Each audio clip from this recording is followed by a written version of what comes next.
Okay, 7th grade, here's how technology hurts us. This is by Liz Sarkra. This was last updated July 29th of 2013. Snapshot of the most depressing thing we've laid our eyes on in a while. 2 nicely dressed young adults, presumably on a date, sitting across from each other in total silence, ignoring one another for the entertainment of their respective smartphones. Unfortunately, this is not that outlandish of a sight. With our generation's addiction to mobile technology and social media, it seems as if dinners are more often set to auto lighting of an iPhone than a candlelight. We at the Clog recognize the benefits that these forms of technology can offer us. Direct messaging and sites such as Facebook, Twitter, and LinkedIn help us promote our professional careers, stay updated on club matters, and keep in touch with distant friends. But when we have to install Chrome Nanny to keep us off-ridden before a midterm, or get in potentially life-threatening car crashes because we couldn't wait to respond to a text from our friends, it's an understatement to say that our priorities are getting a little out of whack.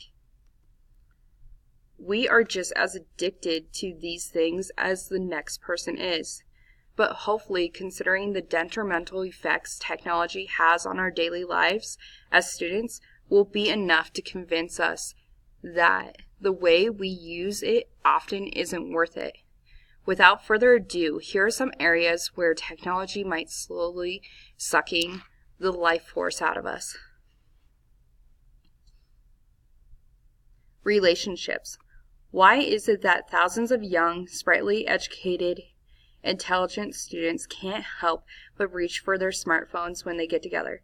Look around campus, at cafes, parties, discussion sections, or pretty much anywhere that tradition and human decency would tell you to look one another in the face and make conversation.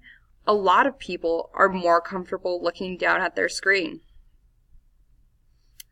It's almost a reflex, and it's an extremely inconsiderate one at that.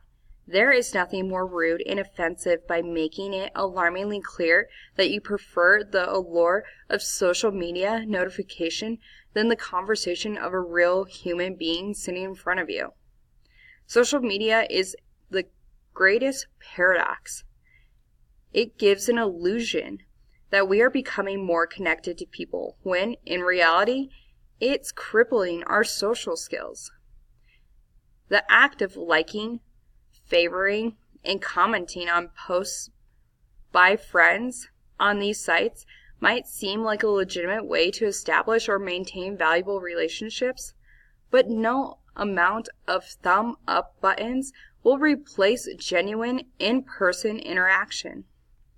You know, with body language, voice inflection, real words and stuff. By allowing ourselves to spend more time with these often empty forms of communication, we are preventing ourselves from seeking true intimacy with other people, leaving us feeling socially unsatisfied. Academics. Translation apps for language class. Let's say that again. Translation apps for language class. Educational websites like Khan Academy.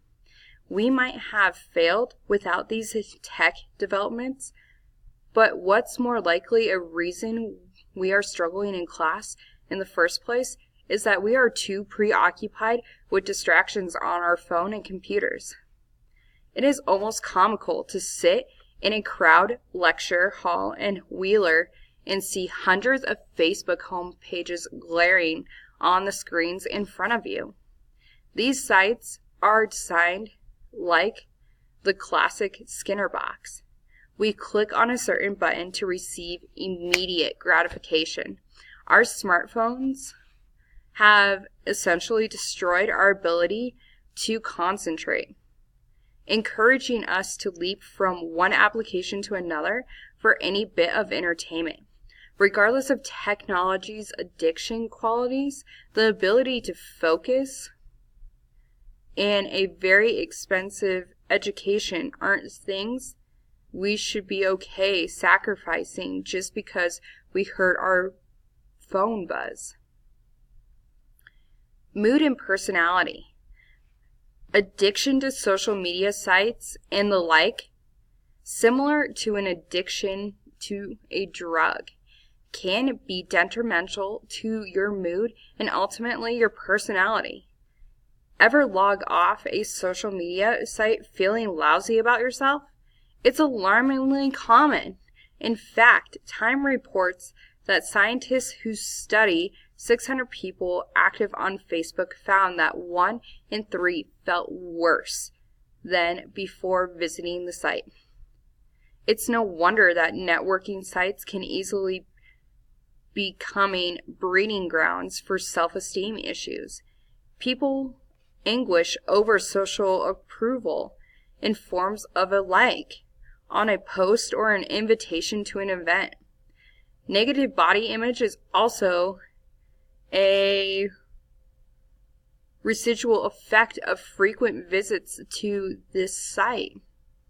When people compare their pictures to those of their peers, a lot of us spend a considerable amount of time and effort trying to present the best looking, most interesting, coolest, most popular version of ourselves to acquaintances through tech mediums. What we want people to realize is the cost is just too high. If you aren't happy being on a social media site you probably found this article on right now, then log off. Less time focusing on these things will translate into more time doing the things that you actually make us feel fulfilled and happy, like completing assignments, finishing a book, sharing a laugh with friends, LOLing, ha-haing, and grinning emoji faces simply just don't cut it. And there are the article sources. This completes Article 1.